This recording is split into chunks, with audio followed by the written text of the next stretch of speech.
ओम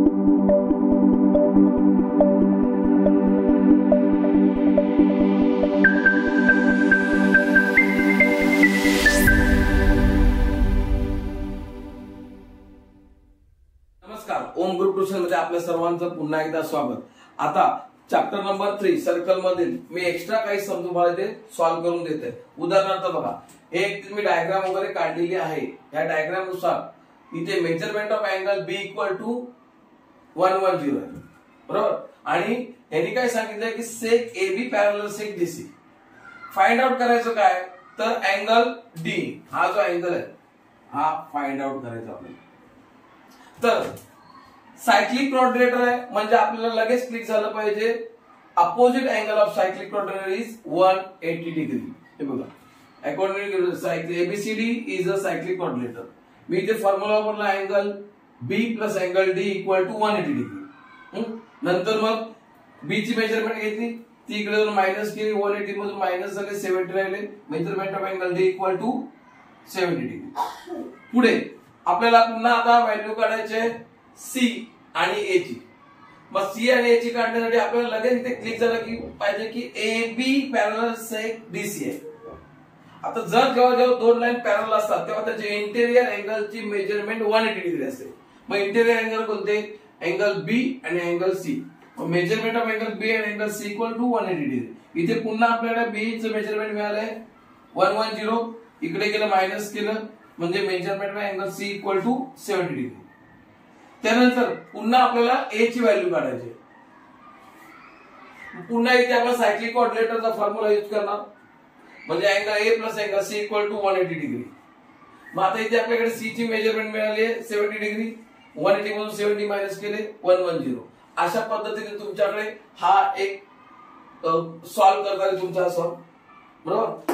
त्यानंतर दुसरा सम इथे आता या सम मध्ये तुम्हाला काय दिलेलं आहे, सर्कल काढलेलं आहे, सेंटर सांगितलं O, हा डायमीटर दिलेला आहे आणि तिन्ही अँगलची मेजरमेंट काढायची।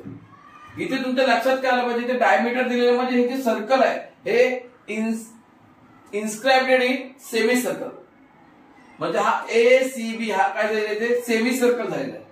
सेमी सर्कल झाल्यामुळे measurement of angle ACB equal to 180 degree inscribed angle in semi circle. हा जो सेमी सर्कल मध्ये जो अँगल असतो हा असतो 90 डिग्री।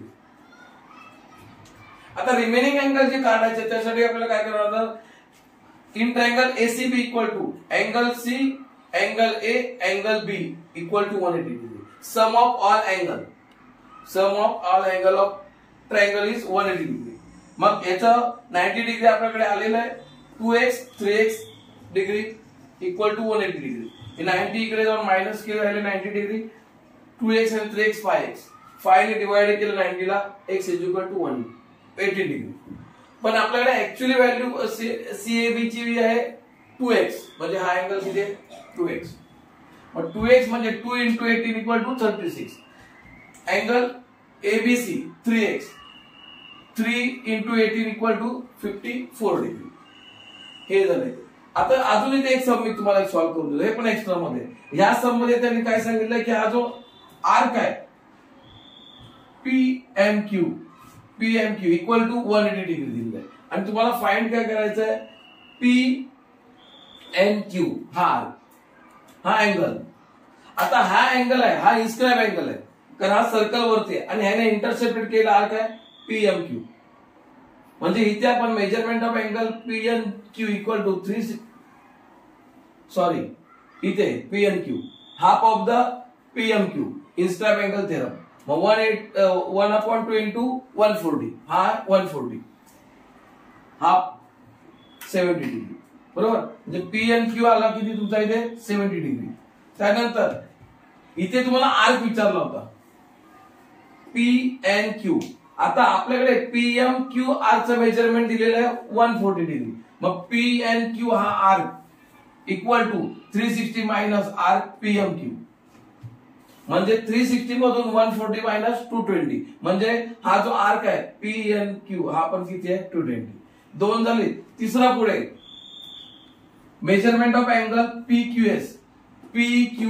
आता हा जो आहे हा एक टँजंट आहे आणि ही सेकंड आहे. म्हणजे इथे आपण इन्स्क्राइब अँगल टाइपच फॉर्म्युला तयार होतो. Angle PQS equal to half of the measurement of angle PMQ. Theorem of angle between tangent and second.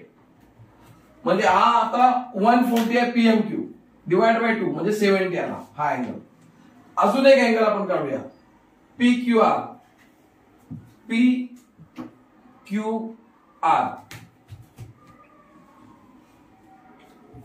हा अँगल.